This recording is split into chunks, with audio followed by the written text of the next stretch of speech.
आज के दिन में भी 3 से 4 करोड़ बिहारी ऐसे हैं जो बिहार के बाहर रहते हैं। ये एक बहुत बड़ा नंबर है। शायद इस पावर को कोई समझ नहीं रहा। आत्मनिर्भर बिहार का मतलब हुआ कि जो युवा बिहार के अंदर कुछ बनाते हैं, कोई भी सामान बनाते हैं, उसको पहले वहाँ के लोग उसको एक्सेप्ट करें। डिग्लोबलाइजेशन का मतलब आप दूसरे देश को आप नहीं चाहिए, बट सामान आपका ले लेंगे, बट आदमी नहीं चाहिए।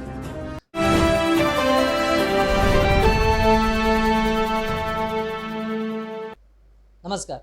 आप देख रहे हैं बिहार अपडेट्स न्यूज़। मैं हूं राकेश। दर्शकों, बिहार अपडेट्स न्यूज़ आपको ऐसे शख्सियत से रूबरू करवाने जा रहा है जिनकी अगर व्यक्तित्व की बात की जाए तो व्यक्तित्व बहुत ही खास है, और उनके इच्छा शक्ति की बात की जाए तो उनका इच्छा शक्ति एक चमकती सितारे की तरह है। वो खुद तो तपकर सोना बन गए, अब जिस मिट्टी से वो जुड़े हुए हैं उनकी दिल इच्छा है कि वो भी सोना बन जाए, और यही बात उन्हें लगातार और बिल्कुल ख़ास बनाती है, अलग बनाती है। तो आइए आज हम मुखातिब होते हैं। बिहार अपडेट्स न्यूज़ आपको ऐसे शख्सियत से रूबरू करवाने जा रहा है। हमारे बीच मौजूद है आज के ख़ास मेहमान मनीष सिन्हा जी, जो पेशे से एक IT इंजीनियर है, साथ ही साथ NRI सेल बिहार BJP से जुड़े हुए हैं, को कन्वेनर है। मनीष सिन्हा जी, बहुत बहुत पहले हम स्वागत करना चाहेंगे आपका बिहार अपडेट्स न्यूज़ में। आपका धन्यवाद मुझे शो में लाने के लिए। मनीष सिन्हा जी, बहुत सारी बातें आपसे करनी है, और बिहार के विकास को लेकर, योजनाओं को लेकर, प्लानिंग को लेकर कई सारे आपकी एक्टिविटीज़ चल रही हैं। उन सब के बारे में बारीकी से बात करेंगे, लेकिन सबसे पहले हम छोटा सा सवाल ये रहेगा कि आपने शुरुआती पढ़ाई पटना से ही की है, उसके बाद का जो सफ़र है हम ज़रूर चाहेंगे उसके बारे में संक्षेप में ज़रूर बताएं आप। जी, मेरा बेसिक शिक्षा तो पटना से हुई है। साइंस कॉलेज से पढ़ने के बाद इंजीनियरिंग मैंने REC वारंगल, जो अभी NIT वारंगल है जिसको बोलते हैं, वहाँ से मैंने किया इंजीनियरिंग। और फिर भारत पेट्रोलियम BPCL में मैंने काम किया। और उसके बाद मैं काम करने के बाद मैं अ, आगे की शिक्षा के लिए मैं अमेरिका चला गया। वहाँ मैंने टेक्सास टेक्सास A&M यूनिवर्सिटी है, वहाँ से मैंने मास्टर्स किया। और फिर वहाँ मैं काफ़ी सालों तक वहाँ की कंपनियों में काम किया, बड़े बड़े कंपनियों में। और फिर मैं करीब 10 साल पहले वापस अपने देश आया, इस इस इच्छा से कि इस देश के लिए भी जो मेरा मिट्टी है, जो मेरा रूट्स है, जो मेरा जड़ है, इसके लिए भी मैं कुछ कार्य करूं। इस उद्देश्य से मैं वापस अपने देश आ गया और अपने अपने शहर पटना में वापस आ गया। और पिछले 10 सालों से ग्रास रूट लेवल पर काफ़ी कार्य चल रहा है। और मुझे बहुत खुशी है कि मैंने ऐसा एक डिसीजन लिया कि मैं वापस आके यहाँ के लिए कुछ कर सकूँ। जी, तो मनीष सिन्हा जी, जहाँ कि अचानक आप नौकरी छोड़ते हैं और 10 साल विदेश में आपने गुजारा, और वहाँ भी आपकी ऐसी मजबूरी, आपने बताया कि एक इच्छा शक्ति थी कि जिस मिट्टी से आप जुड़े हो वहाँ के लिए कुछ करें। क्या लगता है कि वापस आने के बाद आपको संतुष्टि मिल रही है? आपको लग रहा है कि हाँ, जिस दिल इच्छा के साथ मैं यहाँ आया हूँ, वो काम मैं लगातार कर रहा हूँ और उसमें मुझे सफलता मिल रही है? जी, सही बोला आपने। जो जाता है वो कुछ एक भविष्य के लिए जाता है। और बहुत लोग जो बिहार से गए हुए हैं, जी, अमेरिका में हैं या विश्व के बहुत सारे देशों में हैं। बिहारी तो अभी ऑलमोस्ट सारे कॉन्टिनेंट में हैं और सब बड़े बड़े कंट्रीज़ में हैं। तो वो एक सुनहरे भविष्य के लिए जाते हैं और जी, बहुत सक्सेसफुल होते हैं लोग। और वो हमारे लिए एक बहुत बड़े इंस्पिरेशनल मॉडल हैं। हमारे सक्सेस स्टोरीज़ हैं, जो भी जी, हमारे नॉन रेजिडेंट बिहारीज़ हैं उनका हम नमन करते हैं। जिस तरह वो जाकर वहाँ पे संघर्ष करके एक अपना आइडेंटिटी बनाते हैं और बिहार का नाम रोशन करते हैं। जी, तो वापस आने के बाद जब हम यहाँ पे बिहार के अंदर जब हम काम कर रहे हैं, जी, तो इसका एक अलग ही अनुभव है, जी, एक अलग ही सुख है, बिल्कुल। और जिसको यहाँ पैसा से नहीं तौला जा जी, सकता है। बिल्कुल। और ये बात होती है ना कि बहुत सारे लोग पढ़ने लिखने के बाद विदेश जाते हैं, वापस अपने वतन नहीं लौटते हैं, लेकिन आपने वापस अपने वतन को चुना।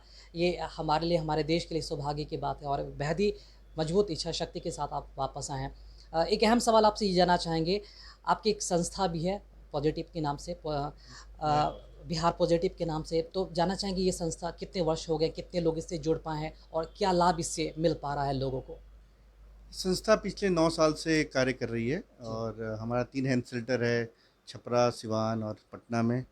और हम लोग पिछले 9 साल से गरीब लोगों को जो अफोर्ड नहीं कर सकते उनके लिए फ्री में दवाई डॉक्टर का हम लोग इंतज़ाम करते हैं।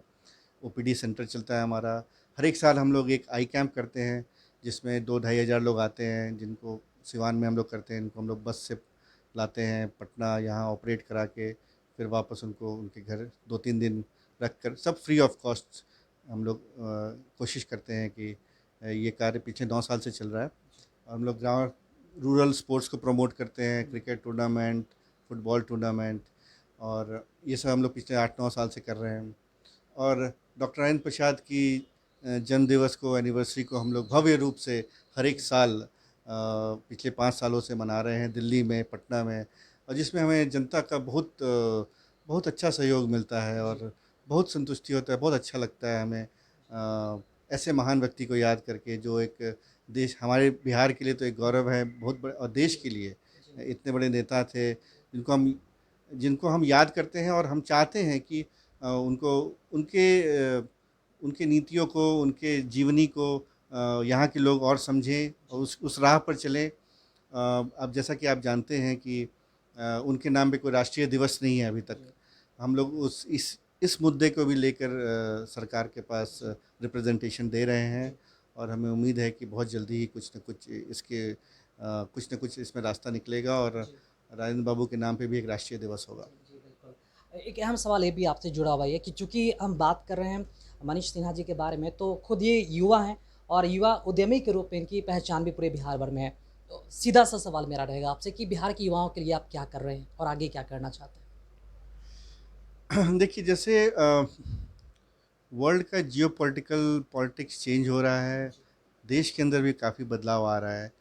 तो एक समय था जब आप यहाँ के युवा यहाँ पढ़ाई करते थे और बिहार के बाहर जाके नौकरी करते थे, जी, देश के बाहर नौकरी करते थे, और वो रेमिटेंस बिहार आता था और इकॉनमी एक सिस्टम चल रहा था। जी, बट आप देख रहे हैं कि समय बदल रहा है, डिग्लोबलाइजेशन हो रहा है, ह्यूमन डिग्लोबलाइजेशन होता है, मतलब आप दूसरे देश को आप नहीं चाहिए, बट सामान आपका ले लेंगे, जी, बट आदमी नहीं चाहिए उनको।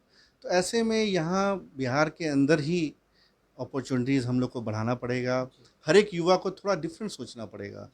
कैसे हम रोज़गार यहीं पे क्रिएट करें, कैसे हम दूसरे को रोज़गार दें, और कैसे हम सारे जो बिहारी हैं, जो बिहार के बाहर बसे हुए हैं, उनके सहयोग से हमारा हमारा जो मुख्य है कि उनको मिला-जुला कर उनके मेंटरशिप से कैसे हम यहाँ पे जो जिस जगह पे है, जिस गांव में है, जिस डिस्ट्रिक्ट में है, जिस शहर में, छोटे शहर, बड़े शहर, वहाँ पे वो कुछ उद्योग लगा सके, छोटा सा उद्योग लगा सके, जी, और अपने साथ 4-5 लोगों को नौकरी और दे।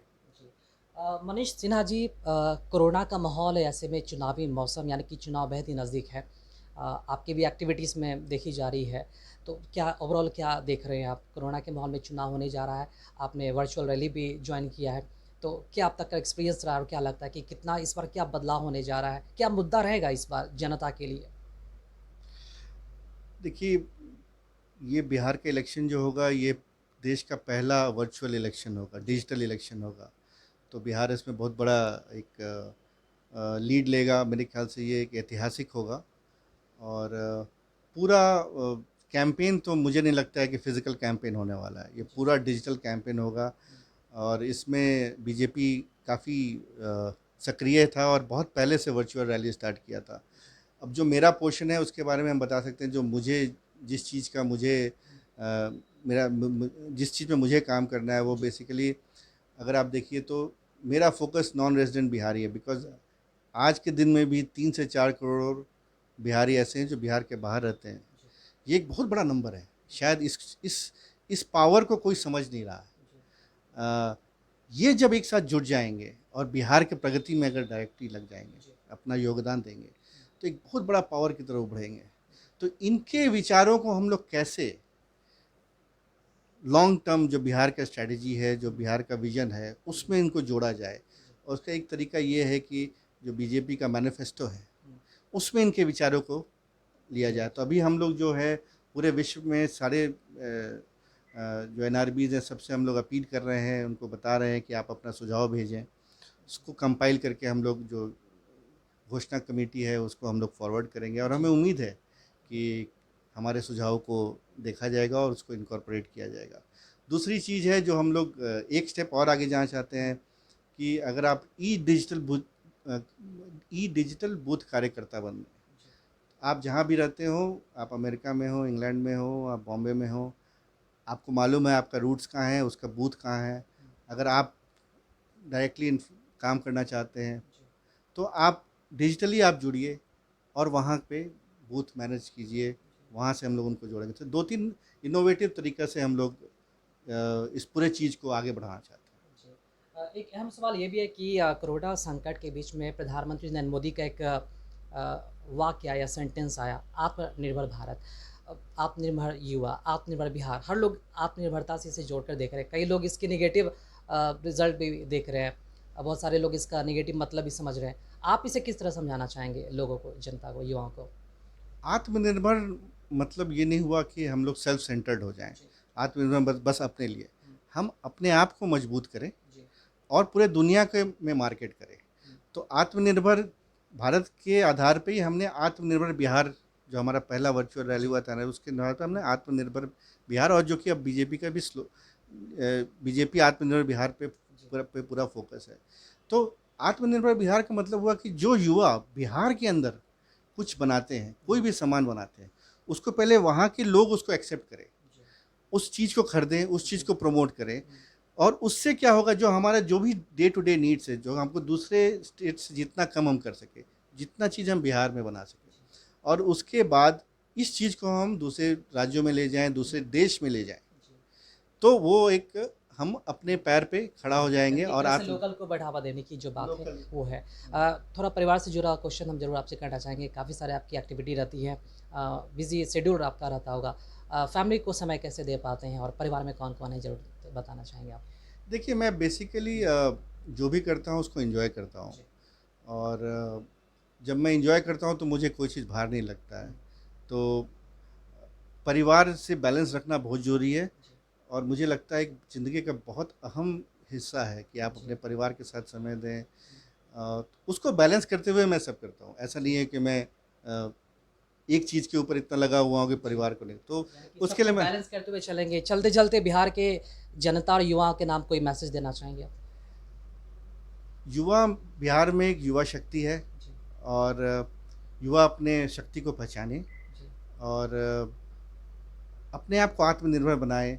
बिहार के अंदर रह के ही मुझे लगता है कि युवा को ऐसा एक कॉन्फिडेंस आए कि हम यहीं पे अपना इंडस्ट्री लगाएँगे, यहीं पे हम अपना रोज़गार शुरू करेंगे, जी। और अपने साथ हम 5 और युवा को नौकरी देंगे। जी। ऐसा एक संकल्प के साथ, जी। एक नया विचारधारा के साथ जी, बहुत हम सही आगे कहा बढ़ें। आपने और हमें उम्मीद है कि ये इच्छा शक्ति बिहार के हर युवाओं के पास भी होनी चाहिए और तब जाकर हो सकता है कि हमारा जो बिहार है समृद्ध बनेगा और विकासशील बनेगा। बहुत-बहुत शुक्रिया मनीष सिन्हा जी हमसे बातचीत करने के लिए, बिहार अपडेट न्यूज़ से बात करने आपको बहुत-बहुत शुक्रिया और बिहार अपडेट न्यूज़ आपको ढेर सारी शुभकामनाएँ देता है। आपके जो भी फ्यूचर में आपने जो सपना देखा है बिहार के विकास को लेकर, आपका सपना साकार हो। बहुत-बहुत शुक्रिया आपका। धन्यवाद, धन्यवाद। तो दर्शकों ये थे हमारे साथ मनीष सिन्हा जी जिन्होंने दिल खोलकर बात की, अपनी इच्छा शक्ति भी ज़ाहिर की और बिहार के विकास को लेकर लगातार ये प्रयासरत हैं और कह सकते हैं कि जिस तरह से इन्होंने जो मुकाम हासिल किया है, वो चाहते हैं कि बिहार के हर एक युवा उसी मुकाम पर मौजूद हो ताकि हमें आत्मनिर्भर बने, किसी और के बदौलत हम खड़ा ना हो। और साथ ही साथ चुनाव को लेकर भी इन्होंने कई सारा अपनी जो राय दी है, वो आपने देखा और सुना। बहरहाल बिहार अपडेट्स न्यूज़ में फ़िलहाल इतना ही, फिर मिलेंगे किसी खास शख्सियत के साथ।